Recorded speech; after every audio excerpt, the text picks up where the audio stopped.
Hey guys, I just wanted to reach out to you and let you know that Surewinder is still selling amazing products. Some of you guys have been dragging your feet for whatever reason. If your shoulder hurts, do not waste time.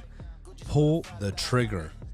I just bought 4 or 5 of them, and we had 2 guys out. You know how much it cost me to pay for 2 guys being out with bad shoulders?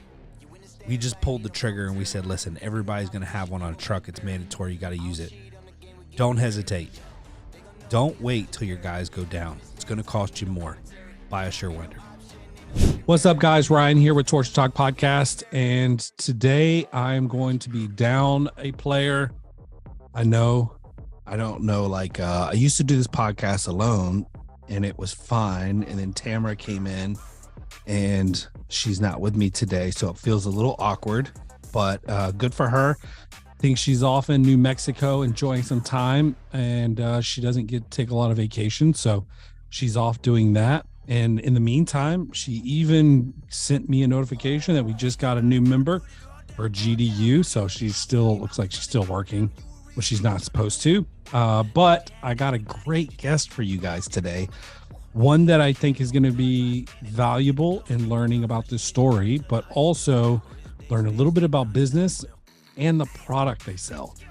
It was probably about 2.5 years ago. Well, let me back up. About 4 years ago, when we started making the transition to selling a little bit more high end, we got into installing screens by a request from a client of ours. We installed it and we were like, hey, this actually is pretty easy and we're good at it. So why don't we look for a supplier that can supply us screens? And we went through a couple that none of which we were like overly impressed with. And so I started doing research and I met a gentleman who owns Dakota Door.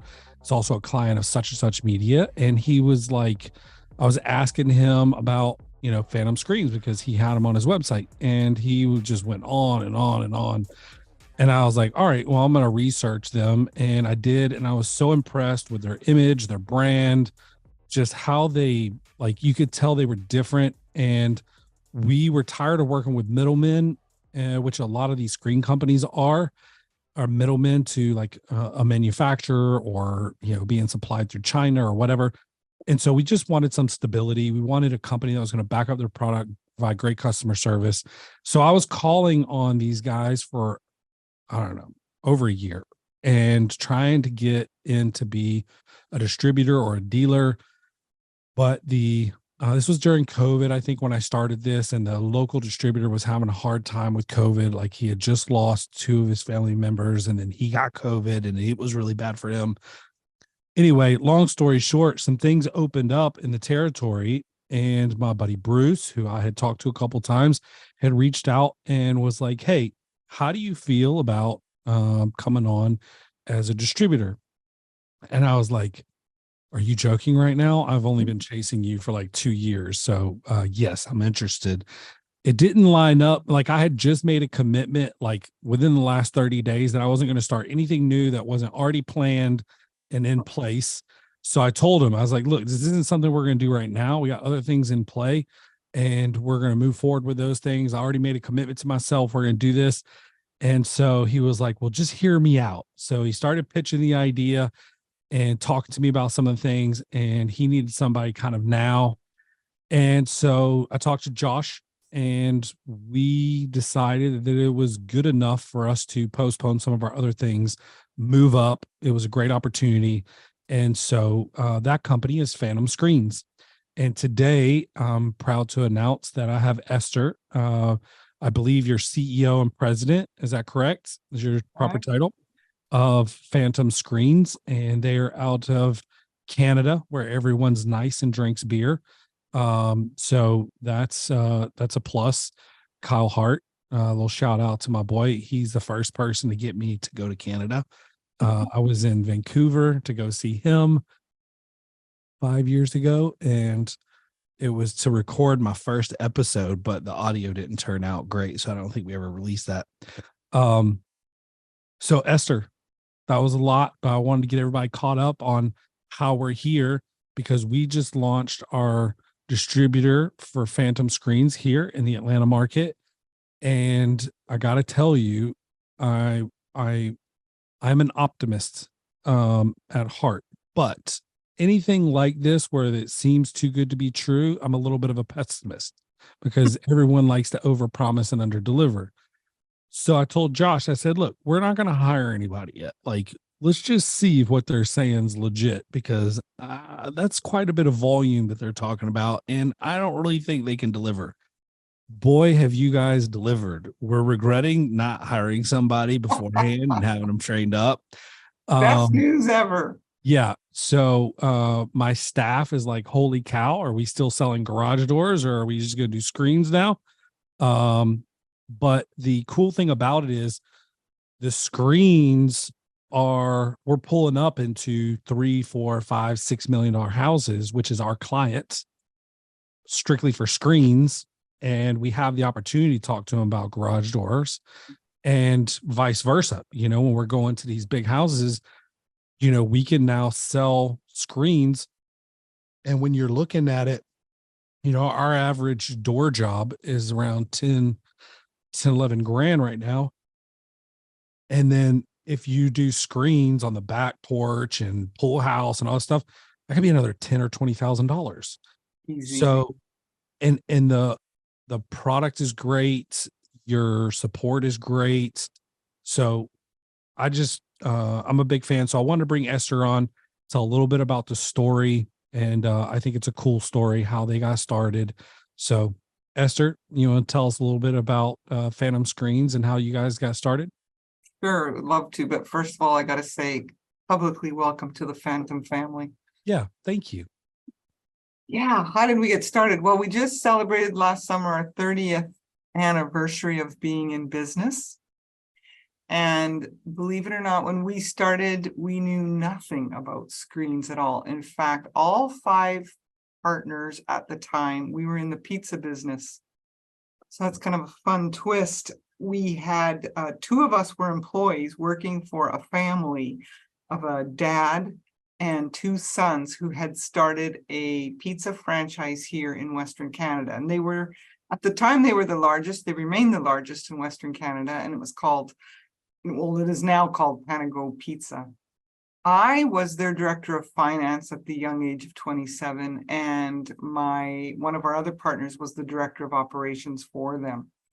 And it's one of these typical stories where Ken Rook, one of the brothers, went to the BC Place Home and Garden show and touring it around with his wife, saw this no-name retractable screen, fell in love with it, had it installed on his home the next week. Is so excited about it. He comes to the Pizza head office to talk about it with us, and he literally will not shut up about how amazing this screen door is. And finally, literally 2 shut him up. Wayne, myself, and I, and his dad and brother, we all go to his house to take a look at it. Now you have 5 people who won't shut up talking about this screen door. And it's kind of like the old Remington Shaver story. Loved it so much, bought the company. It wasn't much of a company at the time. It was one individual who had just immigrated from Holland, and he had a box of 500 of them and was trying to sell them. Literally, that is how it was. And he, unbeknownst to him, had stumbled onto the key of doing it for the customer and installing it for them. And we just followed suit. When we bought the company, that was the model we chose, and I'm so glad we did. However, there were a number of years where we dabbled in the do-it-yourself business, and I still have scars on my back. Yeah, I can Prove imagine. that one, and I say it was my most expensive MBA I ever achieved, learning that that's not who we were. Anyways, back to our core competence. So we took on this door product and named it Phantom Screens. That's a whole other story how we got there, but named it Phantom Screens and brought in a hired gun to start the business for us because we all had full-time jobs. And within a year, that fellow had run the business so badly into the ground that the Rooks met with Wayne and I, because we all had this personal interest in it, even though we were in pizza. We were kind of trying to cheerlead from the side. In fact, Wayne even tried to take it to Alberta to his own family. They met with us and said, just so you know, we're shutting her down. nice product, but it's going nowhere. And that's when Wayne and I said, oh, give us a chance. Just give us a chance. Well, when are you going to do that? We'll figure out when we're going to do it. Just give us a chance. I think they thought it couldn't get any worse. They allowed us to try, and the rest is history, quite frankly. Wow. Yeah. A turnaround story. Yeah, it is. And someone who's been in a situation, who's been put in charge of something going backwards, it's probably 100 times harder to turn something around that's going backwards than it is to start it from scratch. yeah, and yet I got to see what didn't work. So I didn't have to retry those things. Yeah. And it's just so crazy because people go, well, how'd you pick your business model? And it's just like a little bit, I don't want to say luck of the draw, but you hear that so often with stories where right time, right place. And there's an element of that. I'm not going to deny it. We were two young kids. I mean, what the heck did we know? Yeah, I was a CPA by trade, and he was an engineer by trade without the ticket too. So we managed to stumble through, and not everything was perfect. In fact, in the beginning, that box of 500 screens messed us up because it came from Holland, and the doorways there are entirely different. They're 4 flush sides. And so this product was really simple to install. But when it came to North America, we soon discovered, it's not going to work properly for all North American doorways. And so Wayne literally redesigned the product from scratch, which is kind of funny because we had the people we were buying from in Holland, we were under a royalty agreement to license and distribute in North America, paying a royalty to them for every screen we sold. Now we created our own screen, couldn't even sell theirs, but the right thing was to continue paying them a royalty. We felt it was right, and it was a 10-year agreement. Wow. First 10 years, we paid a fortune for our product that we designed, but they had the idea, and so it was worth it in the end. Good for you. Like, I feel like that goes along with who you guys are when you talk about integrity, like choosing to pay someone because you think it's right, although it's probably not the best financial decision for your company. Right. I have found myself in that position quite a few times. And, like I tell people, if your integrity hurts, it's not easy. And you got to go by your own convictions with that. And sometimes people are going to disagree, especially business people are going to be like, that's a horrible decision. Why would you do that? Well, because I need to live with myself, and this is the standard I hold myself to. Absolutely. And I don't think a lot of people, I think a lot of entrepreneurs get so focused on growth and money that sometimes they disconnect from that consciousness. And I think it's important. Well, and I think that's one of the saving graces. As I said, we knew nothing about screens when we started this business, but the one thing we did know was you better have your values in line, and don't just write them down, actually live them.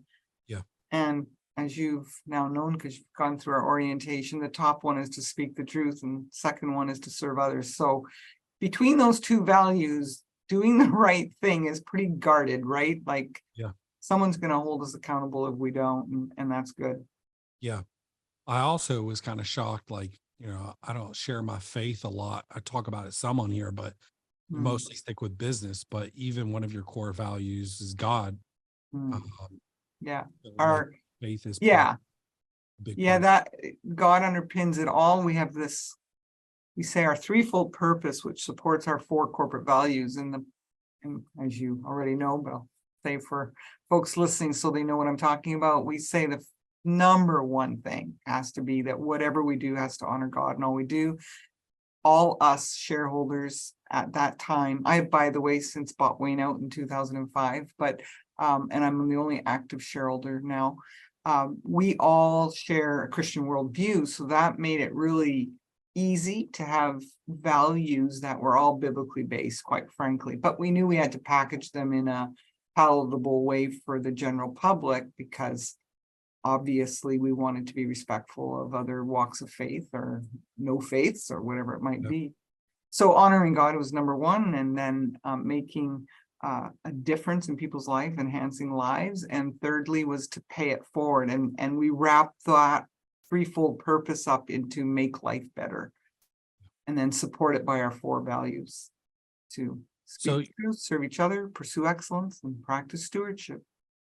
yeah, so good. And that was like probably the one thing that grabbed me the most through that whole process of onboarding is, Mhm. you try to align yourself with people with integrity and doing the right things, like-minded. And, you know, both of our paths led us to each other, which I think I'm going to be your number one distributor probably in the very near future. Love it. Love it. But I will say that, for the guys out there in the garage door world or just home services in general, if you're associated with like doors and windows, is kind of a good move. I just secured a window package for my new house that we're building. And I spent so much time with Jasmine. She's a lovely lady, Jamaican. Her and I hit it off, had such a wonderful time through the process. We just, there's sometimes it's a drag doing things like that, but she Mhm. made it so much fun and cut up, and we had a good time. But she was very thorough, and she sent us a garage door lead that closed today for $16,000. We just finalized the windows this week. Um, Wow. Working with her for 3 weeks. And then she's like, "Hey, tell me more about these screens." Cause we actually get people who ask us about screens for, doors and windows. And so I'm like telling her about them. And she's like, "Okay." She's like, "Ryan, I'm going to be able to send you quite a bit of business." And so I'm like, "Great, let's do it." I don't think we can handle it right now, but okay. So, so yeah, like, uh, the opportunities are endless. And if you're looking for another revenue line, this is great. It's been great. That's awesome. Yeah, I mean, we've been blown away, and you guys have 3 products. And as you guys know, anytime I come across a solution or a product that I think is great, I'm going to share it and pump it on the podcast. I'm not getting anything for this, but I think it's a great opportunity for all of you guys. If you're looking for, like, there's 2 ways, for us to expand really. One is geographically, because we're landlocked a little bit by marketing efforts and being able to reach people, and the other way is services. And sometimes instead of like spreading yourself thin geographically, it makes more sense to expand services, especially if your current team can do the job with a few different tools. So we found that to be true with what we're doing, and it just it works really well for us. So And that is so exciting to hear that you recognize that and you're good with it because you know you're going to blow it out of the water.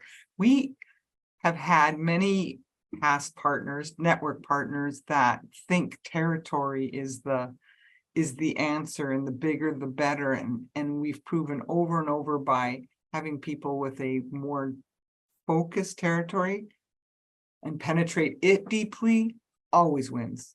Always wins. I believe in it so much. Like, it's number one, it aligns with our client.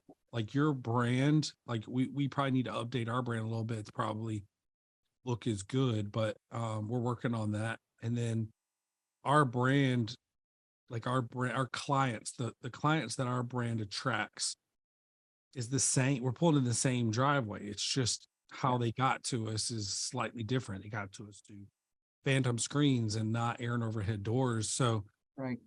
that's what makes it so beautiful for us. Mhm. So if you like, if you guys are looking to get into high end stuff, the phantom screens is great because we're high end customers are attracted to that. You guys have a good reputation in social media.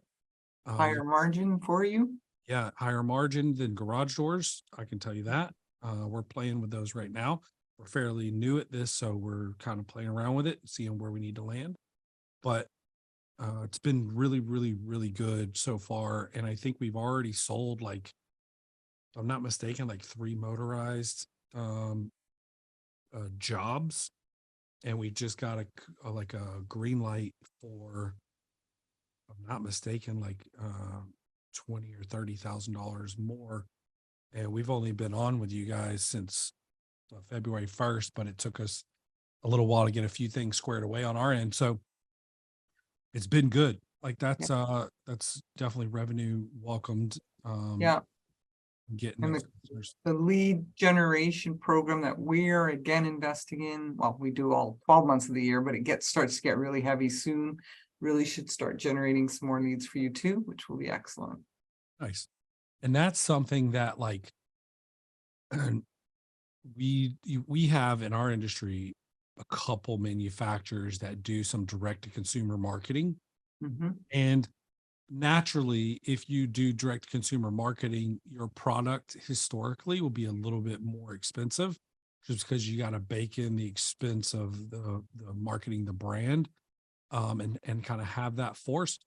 That's what I think we're missing, like the garage door industry. We're missing like that powerhouse direct to consumer. Like your lead gen is great. Like the customers are interested. We price these things out, and we're more expensive than our older screens by probably 20 or 30%. And people are signing up for them because they can go online and they see your website and they're like, holy cow, they see the social media and the reputation, and it backs up and solidifies the cost and the quality and builds confidence in customers. Yeah, exactly. And then once the word of mouth starts, look out. Because it's one thing to look great on a website. Anyone can look pretty shiny on there if you invest the right money, but to be able to back it up with the install and then the after service, that is the most important. I don't know about garage doors, how much aftermarket service there is for them, relating to how much we have at my house, and it's very, very little. But with screens, I mean, you've got dogs and cats and children doing crazy things. And, so they do at times need servicing, and to be able to convince the customer through experience that we'll be there no matter what happens to you. We're not just selling you this thing and running away with your money. Right. It's great. Like, and we've kind of been leaning towards this whole like indoor outdoor living thing exploded during COVID. And down here in Georgia, like bugs are brutal, right? Like some of them are the size of small dogs. Yeah. So you want to keep those out because the wives are not happy when they get in the house. So it's nice during the spring to be able to open up the windows and doors and have screens and be able to enjoy that time. So lots of selling features there. Is this as big up north in the cold states as it is down here? Yeah. You know what is so fun, and this will make you really think you're going to be our number one network partner. Yes, our biggest clients for most of our screens are still in Canada because it's where we started. So no one has hit their ceiling yet. Like it just keeps growing. It's just crazy. Now, it's also interesting. So I just came back from touring my California distributors, and in LA, for instance, their biggest clientele that puts in our large motorized screens for the back porch, we'll say patio, whatever it might be, is to keep cats indoors. Okay. For catios, not patios. I'd never heard that. Yeah, so they're screening catios, and what hilarious. And they say, well, we don't have bugs. Like that's not an issue really here and this was in Bel Air and Beverly Hills. I went to a few homes. So funny, no bugs, but keeping cats in. Who would have thought? That's awesome. It's almost over the years has become, for those that know the brand and know the product, it's become a status symbol to have a Phantom screen before you even realize whether you need one or not. Now, there's always the benefit of the fresh air that everyone can enjoy, no matter where you live. Unless you live in Ohio right now. Yes. How true. How true. But you have you have the vinyl for that. Yeah, that we do. They have vinyl, so that's good. And that creating that 4-season room is so cool, whether it be keeping snow and cold out and debris of leaves. Or I had a place in Alabama for a while, keeping the pollen out and keeping the coal mine dust out, believe it or not. Like, it's crazy how many things that vinyl did that I wasn't expecting it to do. Consistency in everything, including price, reliability, quality, not just quality, but great quality control. These are things that describe Somer USA. Somer's not some startup company, not one that you need to be worried about going out of business in the near future. Somer and their family of businesses are $200 million companies. They're in over 100 countries, and they have locations in 20 countries. This is a large organization who stands behind their product and works through integrity. And there's not another company out there willing to drop what they're doing and help you out like Somer. These guys are awesome. Not only have they been loyal to the Torsion Talk podcast, they've been loyal to the technicians and the owners of the companies who install their product. In my opinion, if you're not at least offering Somer as an additional option, you're cheating yourself. Listen, first-time dealers, I've got a special for you. If you buy 10 or more Somers, while supplies last, we will offer you free shipping. You have no more excuses. The prices are great. The product is amazing. Go check out Somer USA and order 10 for free shipping. Well, I was able to talk my wife into allowing me to put a bifold in our living room in our new house, only because we're putting screens on the back porch to close it in so all the bugs didn't get in the house. Beautiful. You're gonna love it. Yeah, I'm really excited. So your finance, one of the things that business owners as a whole, we struggle with a lot of times because we're visionaries and entrepreneurs. Not a lot of us come from the finance background or CPA. What are some tips that you would give a business owner on how to manage their finances and really grow their profits?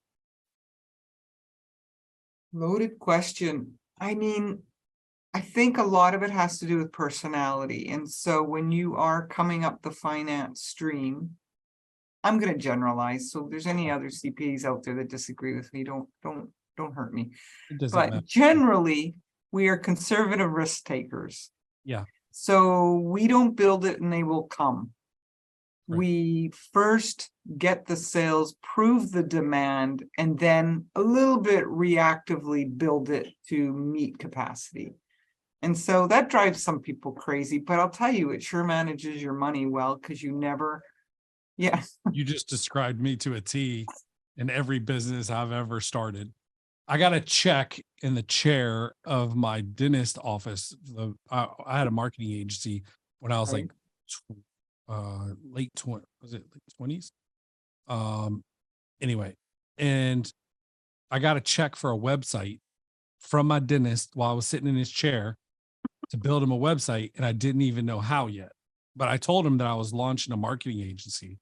Yeah. He's like, man, I need a website. And I'm like, oh, I can do that for you. And so, yeah, I got a check. And then I was like, this works. And so I ended up finding a web developer and we built his website. And he was a big client for us for a while. Yeah, there's nothing wrong with fake it till you make it. Yeah. It's very true. Yeah. So yeah, I mean, and that's really the model. I've always been a conservative risk taker. Now, that also probably has slowed our growth in some instances. You know, you hear about all these big corporates glomming up everyone and consolidating, and yeah, there's a place for that. But to grow for the sake of growth that way, you know, there's a place for it, but I'm a little bit more, I love organic growth. Yeah, me too. That feels like the true success is organic growth. I've bootstrapped everything I've had.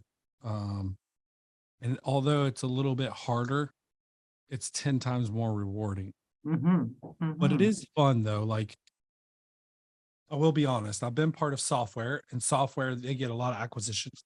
Yeah. And when someone comes in and wants to invest a bunch of money into the business, and they're like, brace yourself. We need to hire like 20 people for your department right now. Yeah. And I need you to go lead these sales. It's kind of like, this is great. This is great. Yeah. So Yeah. there's some pros and cons to both for sure. Yeah, there is. And then as far as other advice financially, I think that's where being a CPA by trade, just that nature of the way my brain works. My CFO now, he always gets frustrated with me because he likes to do, You know, he as likes much to do as the he does. proper ROI and the IRR and the NPV, and I'm just like, whatever. Does it make money or doesn't? I can just look at it and know. Yeah. So fine, go do your formulas, go do your calculations. But I can tell you right now, this is a good deal or this isn't a good deal. And that's just an innate wired gifting, you know, but there's many giftings I don't have. So that really though helps assess risk and moving forward, what's good, what isn't. And I'm a consumer of our product. I love houses and design and architectural. So to me, it's like anything to do with outdoor living. I'm the biggest consumer of it. So I feel like I know what products are going to work. So again, if someone wants to spend 100 grand on market research, I'm like, okay, but I can tell you, you know, yes. And I may not be exactly right, but I'm gonna be dang close. yeah, You just pay me 50,000 and not do it, then we're good.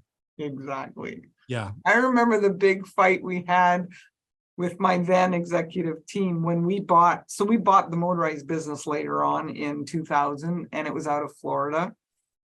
And it was called Executive Roll Screen. And I thought, oh, that's kind of a cool name, executive. It conjures, you know, higher end. Couldn't do roll screen because we'd already got our hands slapped because we were actually originally Phantom Roll Screen, and Pella slapped our hand because they have that trademark. So we changed it to Phantom Screens. But I was like, oh yeah, Executive Screens by Phantom. It had a ring to it. Well, my marketing team, we must have fought for weeks, maybe even months, that the name Executive wasn't any good. And I remember distinctly going, well, when they named Wendy's, like, do you think they thought that was the best name to sell burgers? Or Tim Hortons, the hockey player? Like, come on. Yeah. And on and on and on. And obviously, it was our product name for a while. We're now expiring product names. But the point being, sometimes you just got to know when to just let it go and stop the marketing foo-foo. Like, just get on with it. Name it, move on. Yeah. I suck at naming things. I'm the worst at it. I hate it. Like, I would rather just somebody else name it and just let me get to work. See, and for me, it's my baby and I have to do the naming. The naming really doesn't mean much to me. Well, because it doesn't mean, but that's my point too. You're absolutely 100% right. Yeah. It means nothing. Just back it up with good business sense, do the right thing. And right? That's what people care about.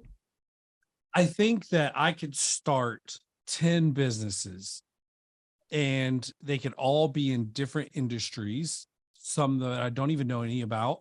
Mm-hmm. And I will have, like, give me 5 to 10 years and I think I can grow it and make it great, because there's a model that applies to just about every business and every industry.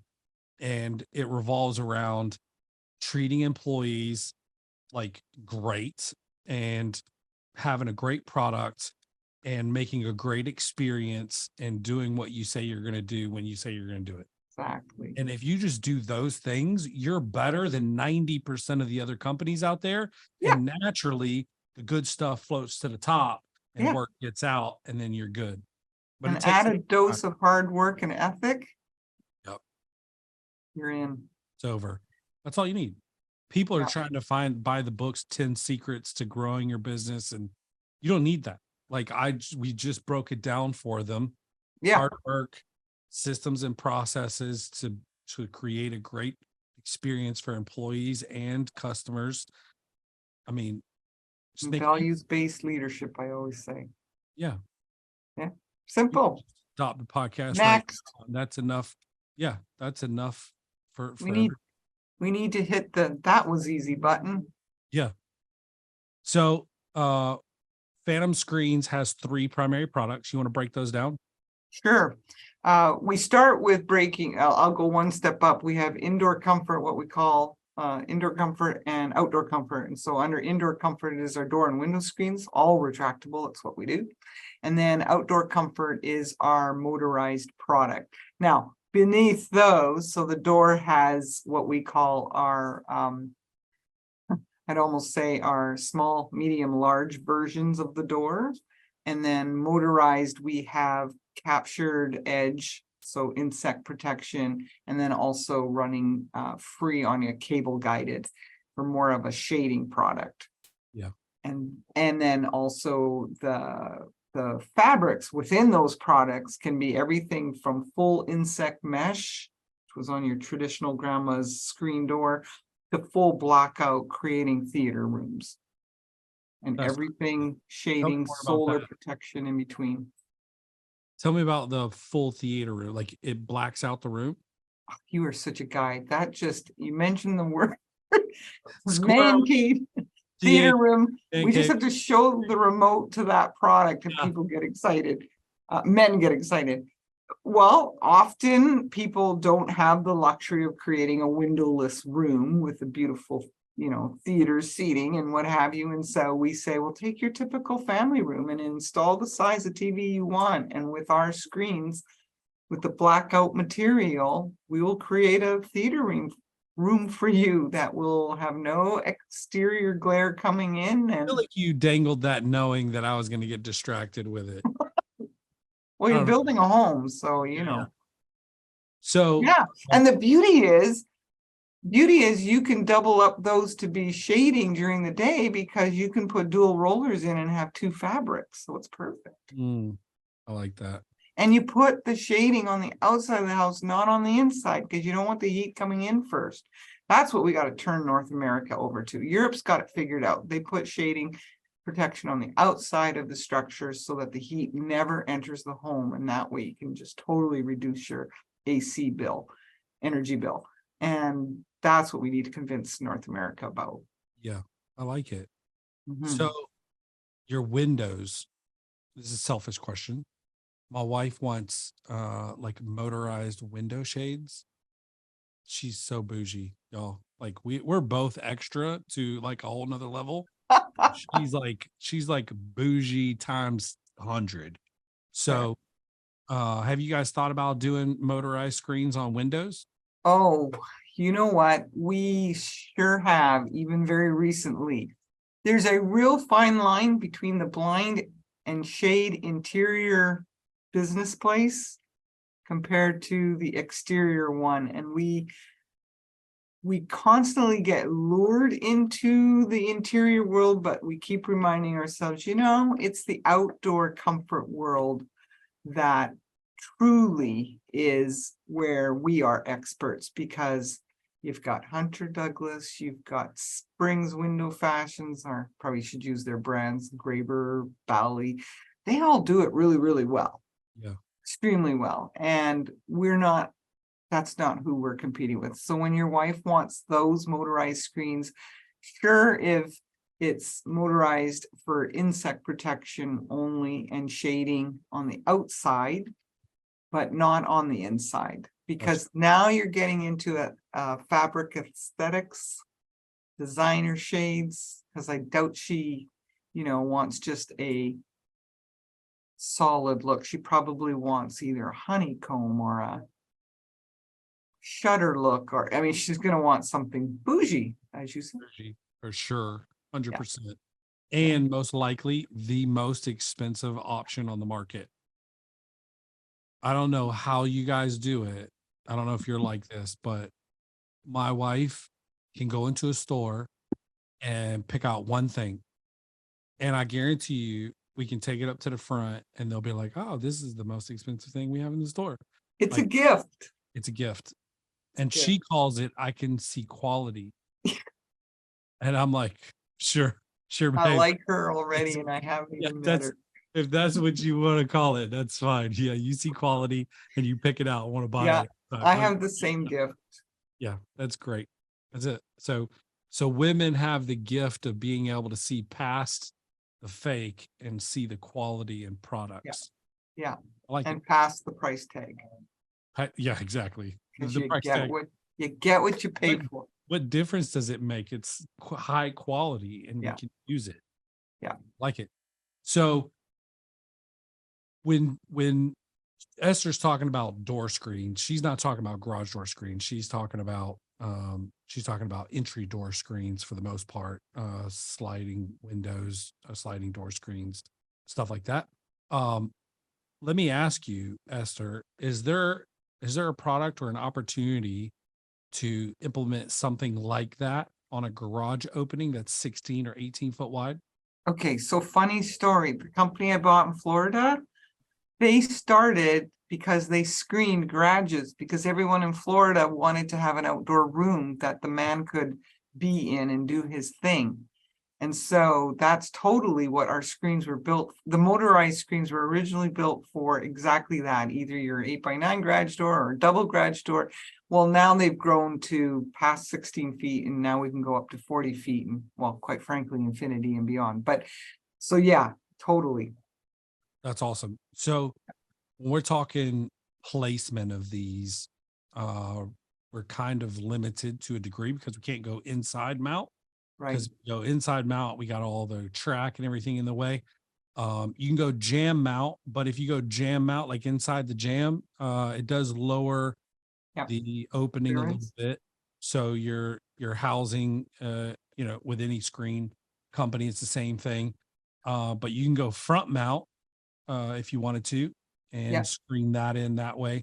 So there's different options, but we found that on 7 foot tall garage doors, having those screens or garages are not ideal, just because then it's, if it's lowering it 6 inches, you now have a 6'7" or 6'6" opening instead of a 7 foot. And then some SUVs and trucks won't be able to enter in without hitting it. So to avoid that, in those scenarios, if you have an 8 foot tall opening, it's not that big of a deal here because and if you have new construction, this is the beauty of, you can have it actually designed into your blueprints. Then you do recessed in front of the garage, so it's hidden for one, and it doesn't affect your height clearance at all. So you're saying mount it on the front of the opening. Well, that you could do it on the front, but you could also, it would be, obviously, I say new construction because you'd have to then create a cavity above the outside of your garage door, above, and then let it drop down. But then you'd have to build out your walls to accept the recessed track as well, of course. But it's done. I've seen it done.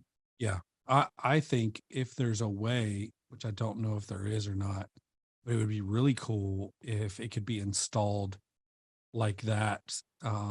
Like you could carve out some of the jam at the top, that in, because you only need 3 inches, 3 or 4 inches. Something like that, yeah. So the housing, they on a recess unit, they take the housing off and it's really just the roll and the motor is inside the freaking tube. So it doesn't need a lot. And so if you can hide it like that, it's really nice and kind of out of the way. Which now you go to the back of the house for the porches that people are creating at time of new construction of your porch or your house. If you're doing a full house, everyone does recessed into the side columns. We've done Roman columns, we've done brick columns. It's a thing of beauty when those screens drop and you don't see them ahead of time. It's jaw dropping. Yep. And we're doing that on my house. We're going to do the recessed. Nice. My wife doesn't want to see the housing. Yeah. So I told her that we would recess it. We're the hardest product to market because the whole point is you try not to be seen. Yeah. And I was telling you, Donald Miller with his book, he talks about being a guide and not the hero in the story. And he wrote the book directed towards like marketing agencies, because marketing agencies as a whole, it's easy for us to see our clients' growth and want to pat ourselves on the back and take credit for it. Not ideal. So much work had to go into making that happen. We just were like a tiny little portion of that, right? But he wrote a book, and that's what it talks about. When I was going through, I think I even messaged you and was like, man, this correlates so well with this. You know, it's hard to sell a product that like Phantom Screens is. When I was going through all of the images, you know, you almost have to take pictures from an angle to kind of see the inset track and the screen, because it is almost invisible. And it's kind of like, okay, like if you're trying to build an advertisement, how do you feature a screen that is hard to see?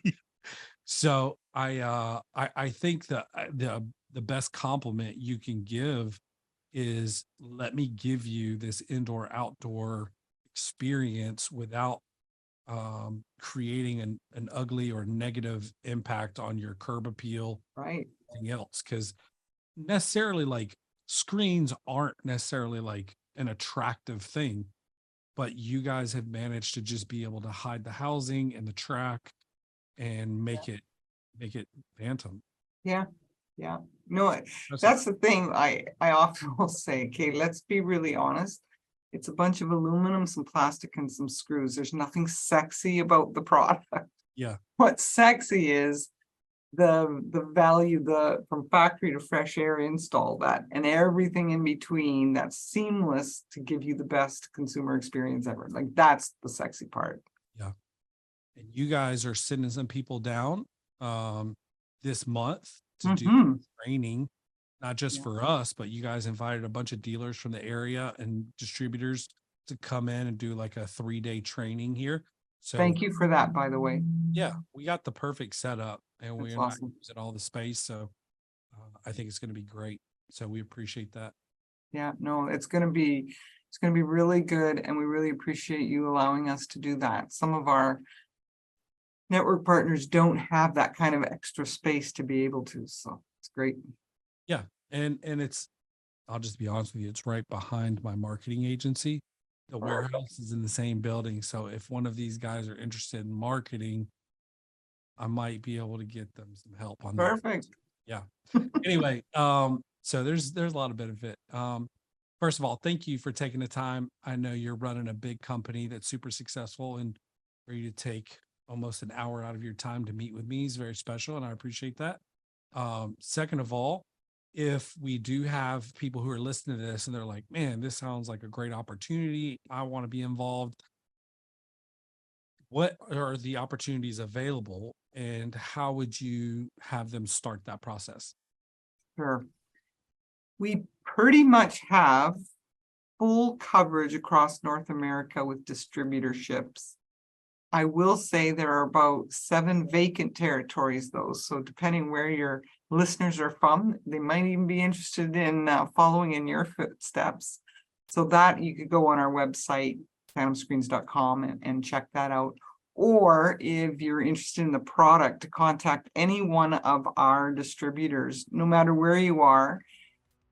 Again, can access it through the website and go on a dealer locator, or you can just do the old-fashioned way and do 1-888 Phantom, and it will route to your closest distributor and let them know you want a dealer opportunity or you want to explore it. That'd be great. That's awesome. So there you have it, guys.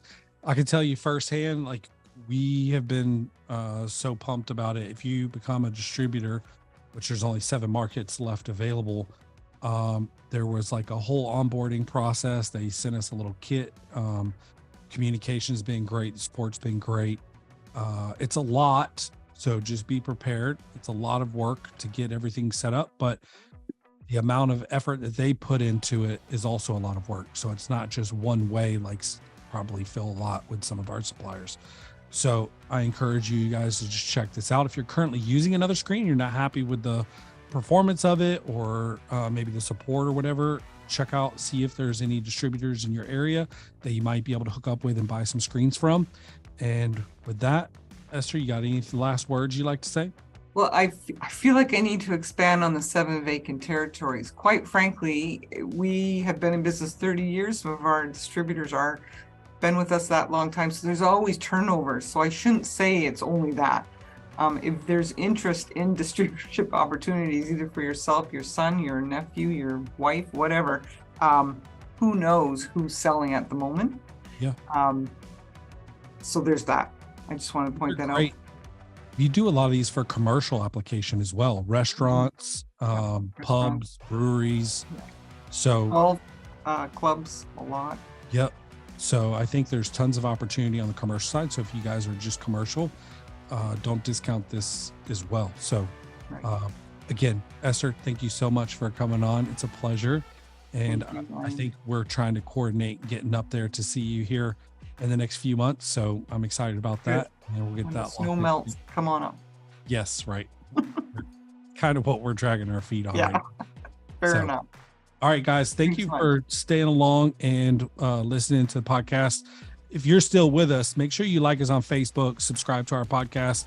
And again, if you guys are interested in GDU, we've had a little bit of growth, but we are still accepting people into GDU right now. And if you're interested, reach out to us. We'll be happy to answer any questions you have and see if it's a good fit. We even let you sometimes sit in on one of our GDU meetings so that you can learn a little bit more about it. And if you're interested in marketing, you can always hit us up for that as well. Thank you. Have a blessed day and stay safe out there.